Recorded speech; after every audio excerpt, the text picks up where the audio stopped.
All right, what is going on, ladies and gentlemen? How is it going?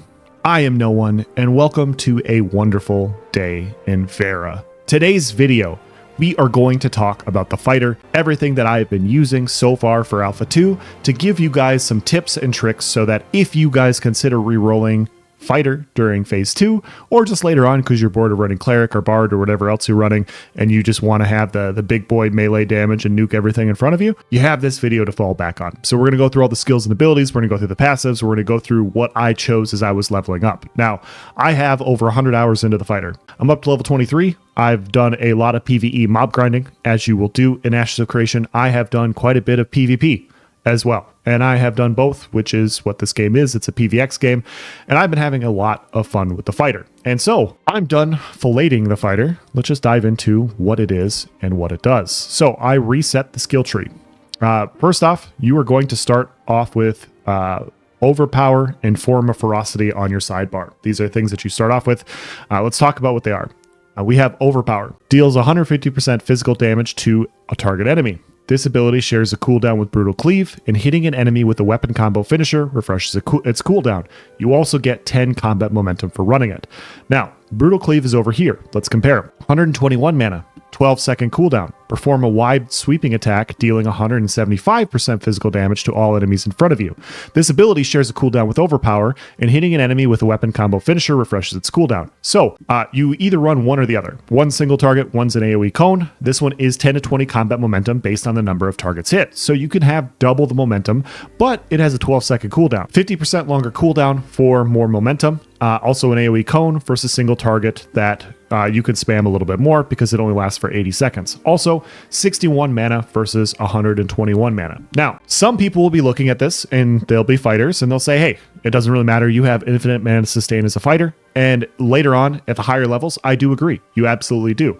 Below level 10 or so, you do not have infinite sustain. And making a choice like being able to sustain by running one and generating more combat momentum, I think is more effective. So I personally have always opted for Overpower for that reason. I think Overpower is just a little bit better. I found myself, it depends on the mobs you're grinding, of course. Like this is one of those choices that you make for what you're doing.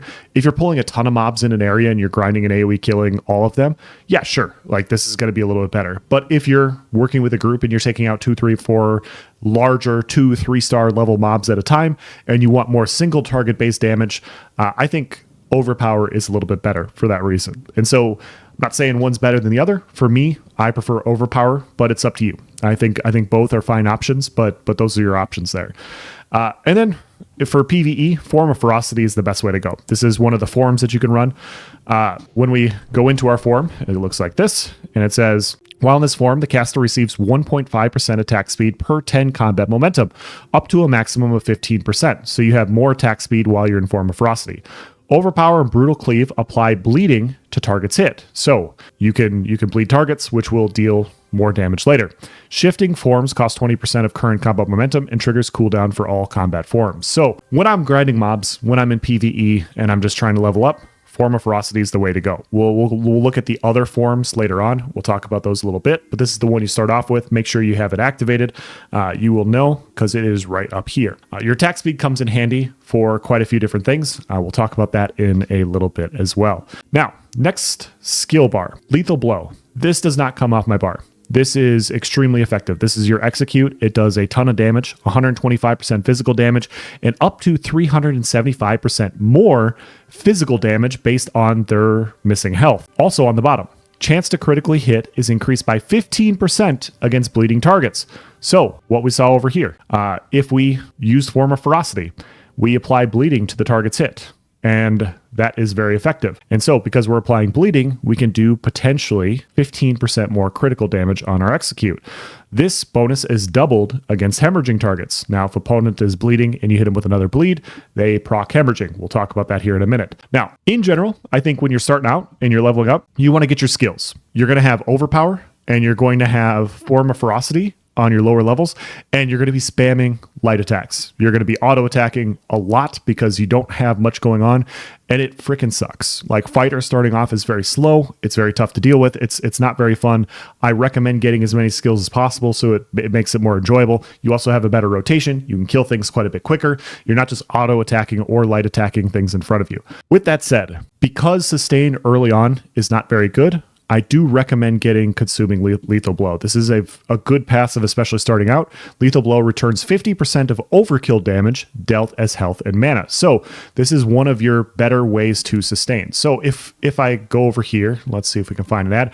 I have other weapons that are also giving me sustain, so we can't look at it from a sustain perspective, but I can show you exactly what this skill does. Let's pull, all right, we'll pull the Raven.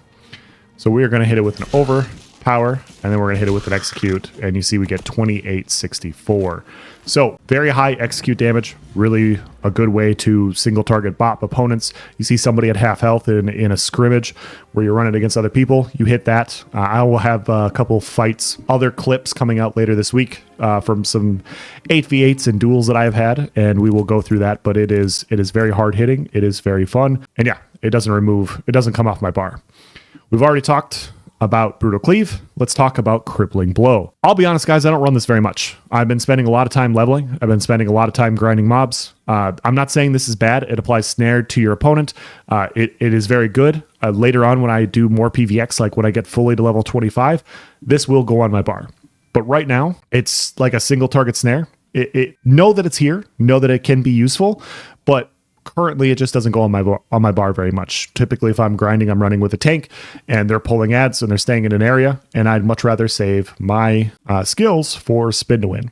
Here's Whirlwind. This is your bread and butter AoE damage dealer, and this is what we build into to have a lot of AoE melee cleave damage. Now, I would say that fighter's probably the least preferred of the DPS, because mage and ranger can kind of stay out and, you know, not take damage, but this skill is very good. The skill is very good, and it does a few very cool things.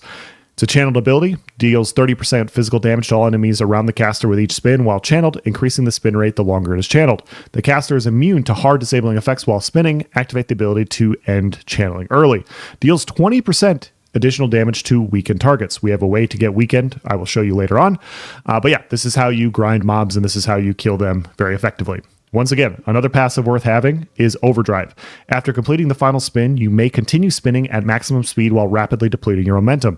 Ends after momentum is fully depleted or after stopping the channel. So this skill, really good for grinding mobs, not so good for PvP. And I will show you exactly what it is. We're going to put 1 point into Whirlwind. We are not going to put a point into Overdrive yet. I just want to show you what it does. And I want to explain why it's good for mob grinding and not so much for PvP. Not that it doesn't have its place, not that you couldn't pull people into a choke and utilize it there, but if you're doing more small scale based things, Whirlwind's not a skill you want to have on your bar, in my opinion. So we're going to come over here. We're going to fight this bear. Well, not fight the bear. We're going to kick this bear's ass. And so we're going to build some combat momentum. We're going to attack. And now we're going to go into spin to win. Now, currently, we don't have the overdrive bonus. It lasts for that amount of time. And we can hit it with our execute, and we killed the bear.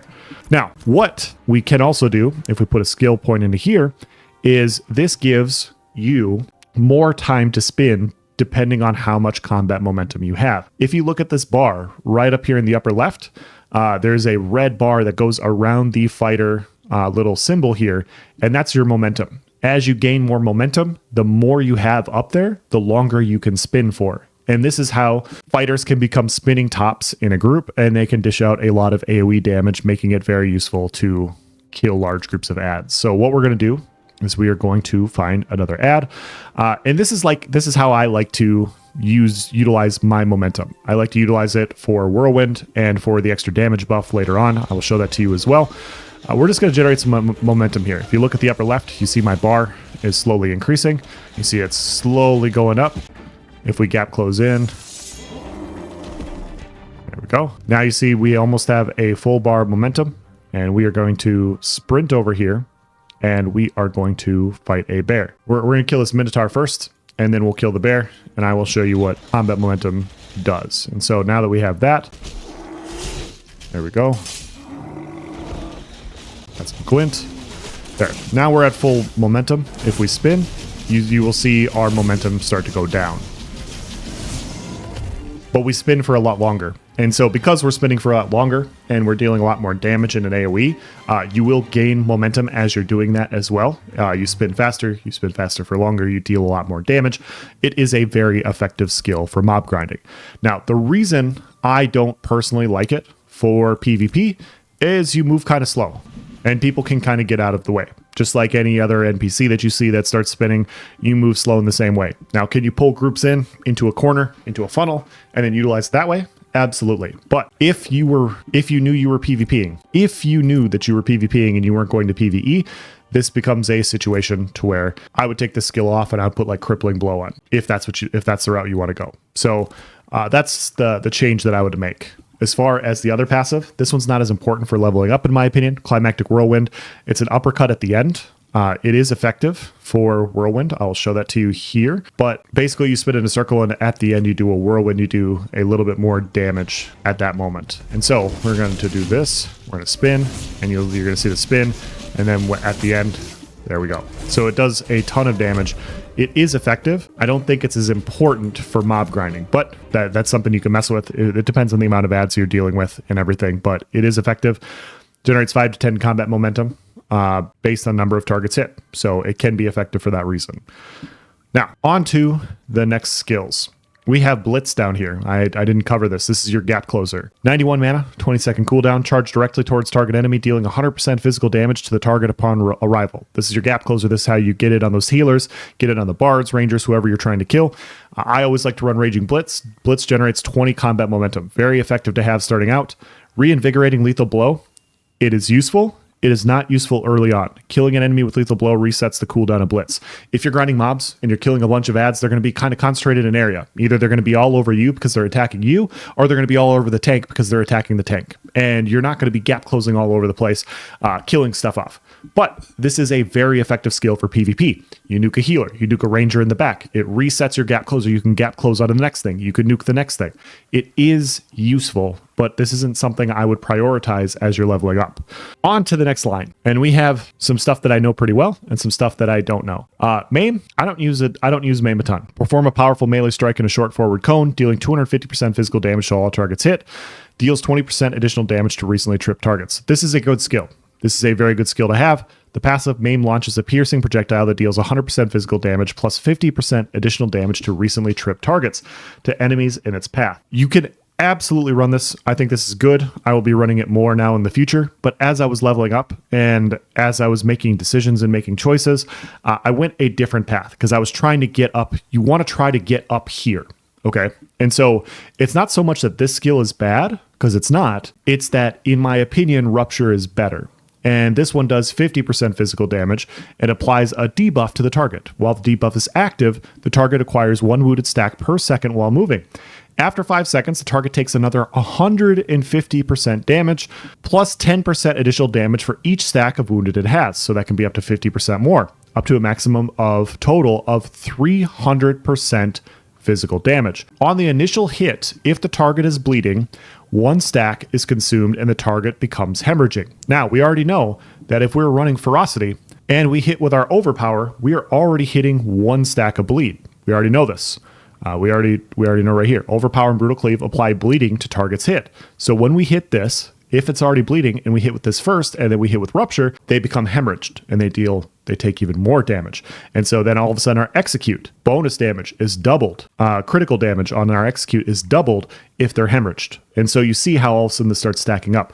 This is very effective for dealing with clerics and bards. It can reduce their healing by up to 50%. And when they start to run away from you because you're dealing a ton of damage, it has very effective dot damage.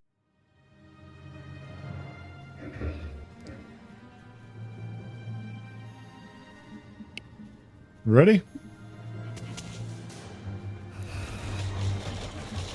What part of Halcyon are you at? We're like southeast. Oh, his health bleeds! That bleed was nasty. Yeah.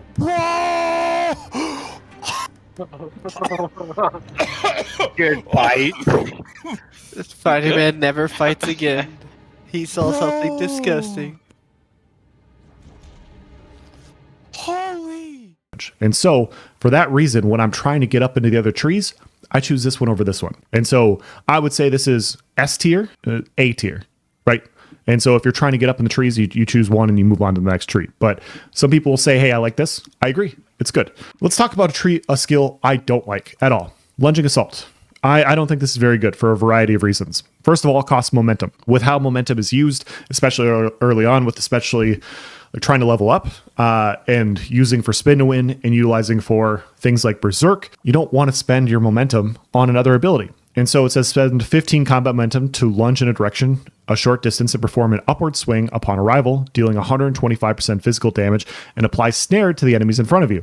You are immune to hard crowd control effects while performing this ability. So it has some bonuses. It really does. And having a gap closer against rangers, rangers are very tough, very nimble to deal with. Having another gap closer would be very effective. But this animation is not great. It is not fun to use. I'm just going to throw it on the bar here. We're going to confirm some changes, and I will show you exactly what it does. But first of all, we have to level up. We have to get some combat momentum. So we gap close, and now that is what the skill does. It utilizes some momentum, which means that when we want to use our spin to win more, when we want to do other things, we just won't have as much momentum to do that. And so because of that, it takes a back seat in priority. Also, it feels very clunky. Like, I know it's an alpha and everything. This is probably the clunkiest fighter skill. Like, if I use this gap closer, it has a very nice pronounced sound. Like, it impacts very well. If I use this one, it's not nearly as good. It does have a 3-second cooldown. That is nice, but it's just not as good. It doesn't land as well. It's not nearly as effective, in my opinion, for that reason. And so because of that, it comes off my bar.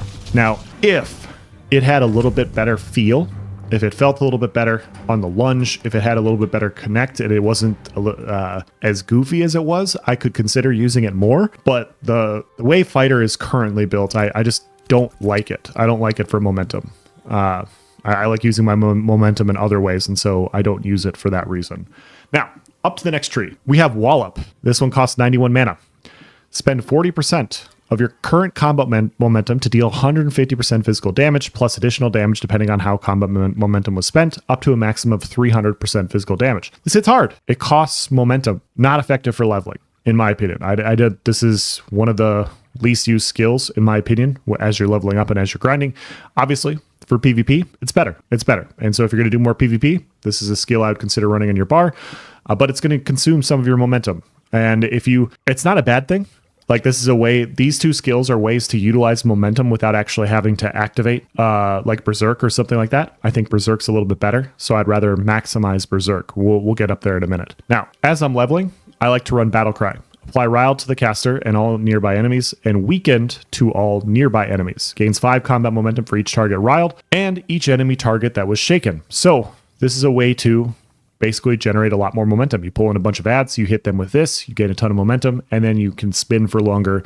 You can hit your Berserk, you can deal a lot more single target damage. This is a way, when you're mob grinding, to activate those skills. Now, for PvP, would I run this? Maybe, probably not. Probably not. I'd probably take it off my bar and, fit something else, maybe fix Knockout or one of the other really good skills. But for mob grinding, this is a very effective skill, which is what I did for the vast majority of leveling up. Now, I will show you what it does here. We'll confirm the changes, but we'll gap close in on Big Boy over here. And that's what you get. And as you see, we generate quite a bit of momentum. That is what Battle Cry does. The more ads in the area, the more momentum you gain. The more momentum you gain, the more damage you can deal. So very effective for that very reason. Knockout. Knockout target enemy, putting them to sleep for 10 seconds. Any damage breaks the effect. Very effective for PvP. It's a single target ability, 15-second cooldown. Very useful for PvP. Grinding mobs, not so much. And so we're moving up in the tree. Next, we need to hit some of these forms of fluidity in order to get the harder hitting skills up top, sadly. We need to choose one of them. And you can choose Form of Fluidity. While in this form, the caster receives 4% disable resistance chance per 10 combat momentum, up to a maximum of 40%. Overpower and Brutal Cleave applies shaken to targets hit. Shifting form costs 20% combat momentum and triggers a cooldown for all combat forms. You also have Form of Celerity. While in this form, the caster receives 2% movement speed per 10 combat momentum, up to a maximum of 20%.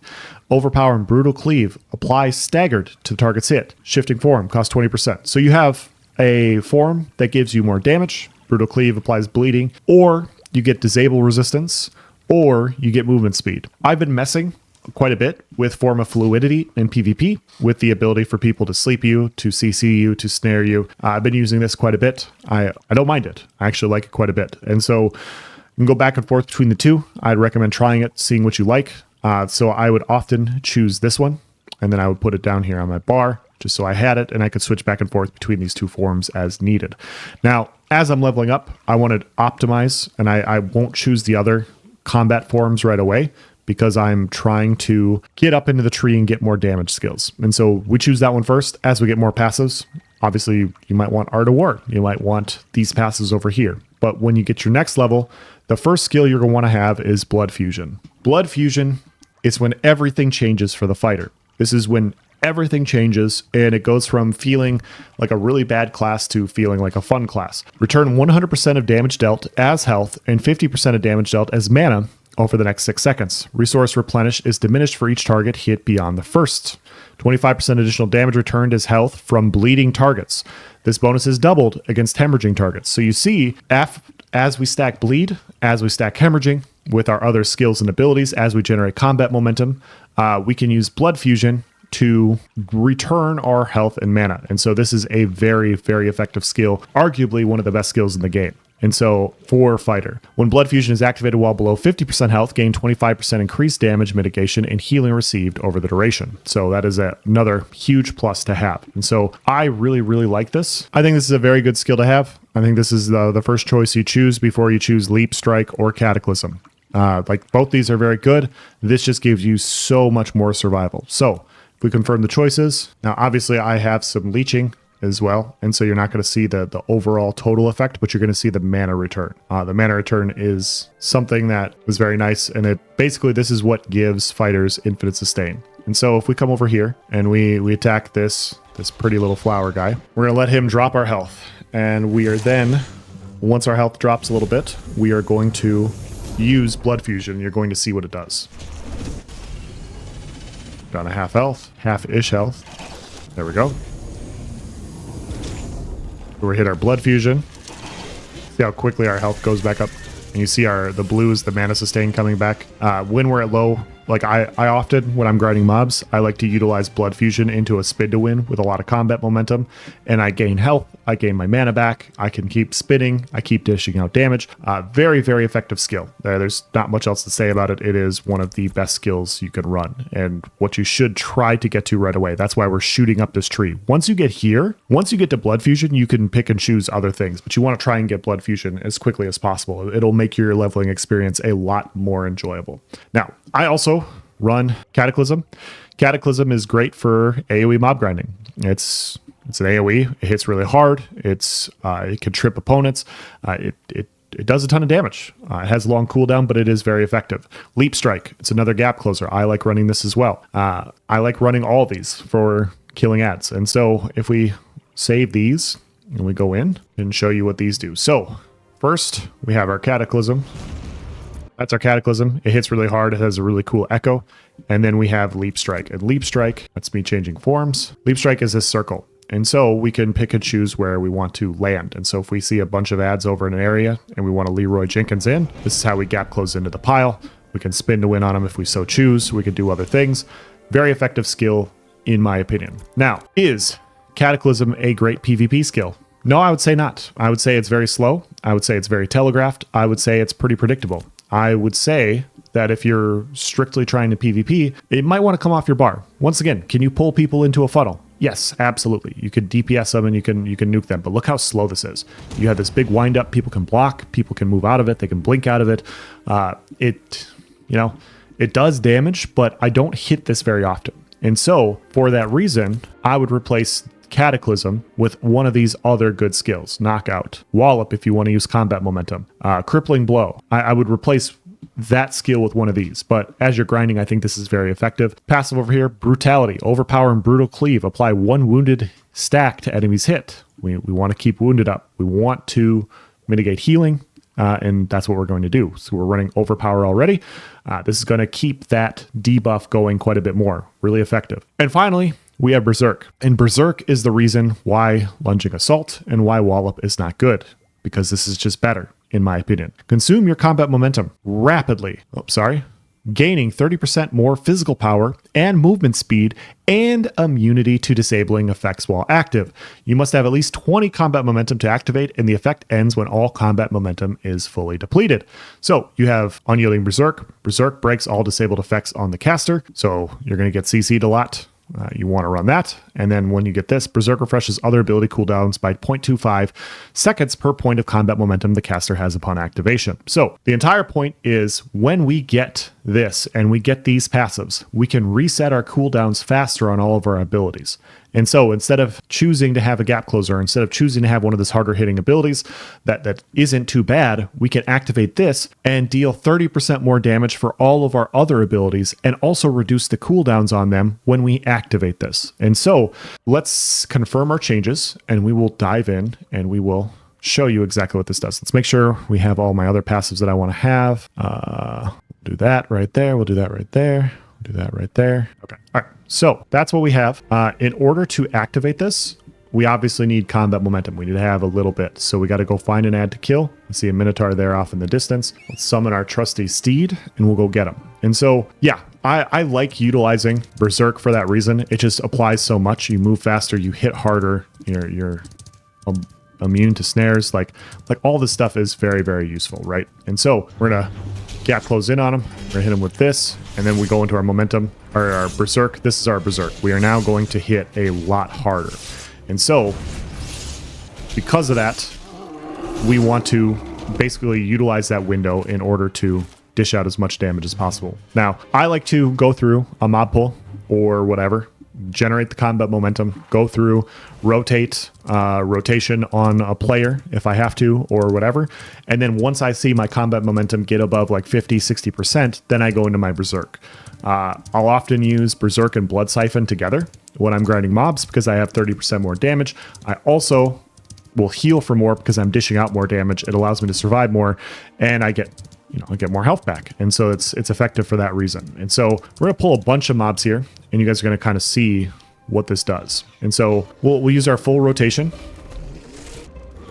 Okay, that one's not aggroed.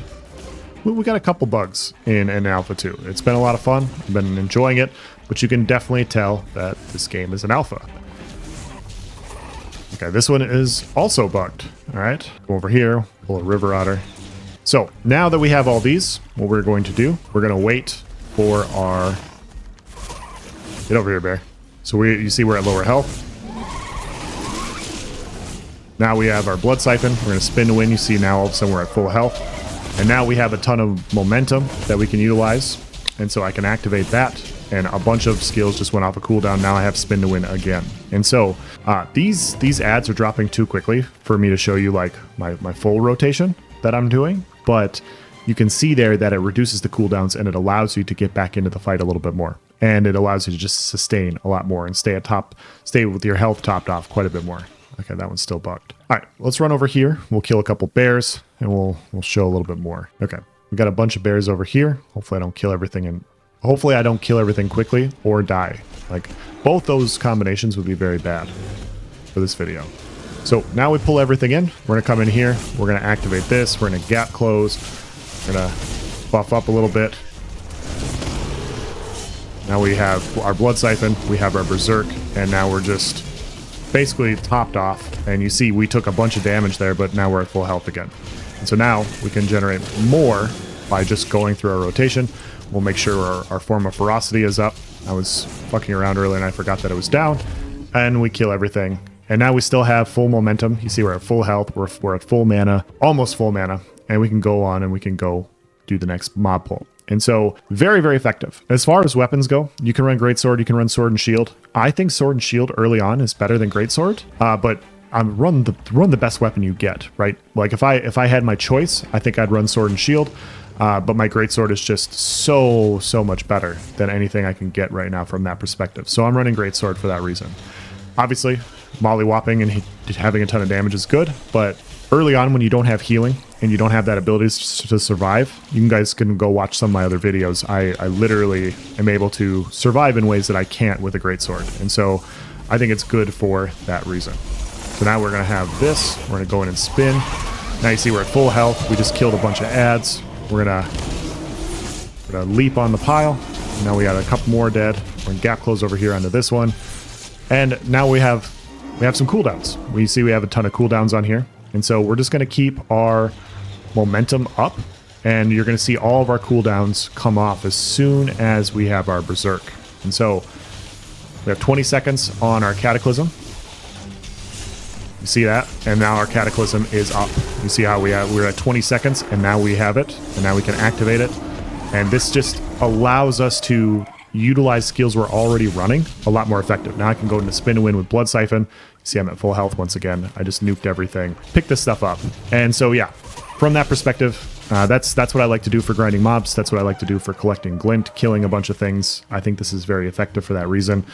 But yeah, PvP and PvE are obviously two different things. They're two completely different things. And so those changes, like I said before, in case you guys missed it, I'd probably take Cataclysm off.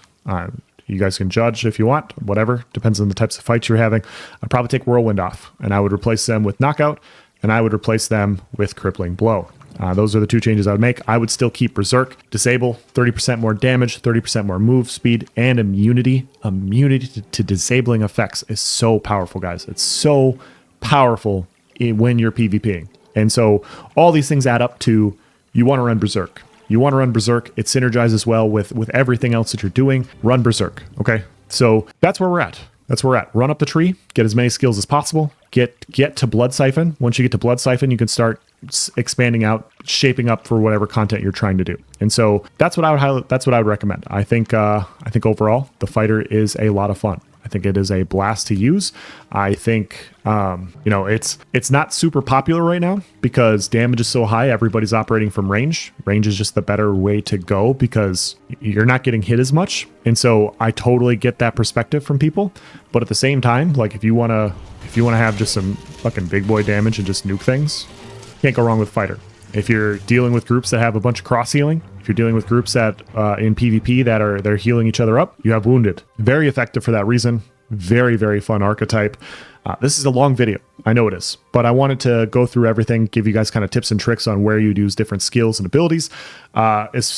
And hopefully I did that here. We'll do more videos later on. I'm still testing gear. I'm still testing different weapon layouts. It's going to take a little bit for me to crunch those types of numbers. This mostly is just a skill and passive video. So we're going to end it here. We're 36 minutes in. Let me know if you have any questions.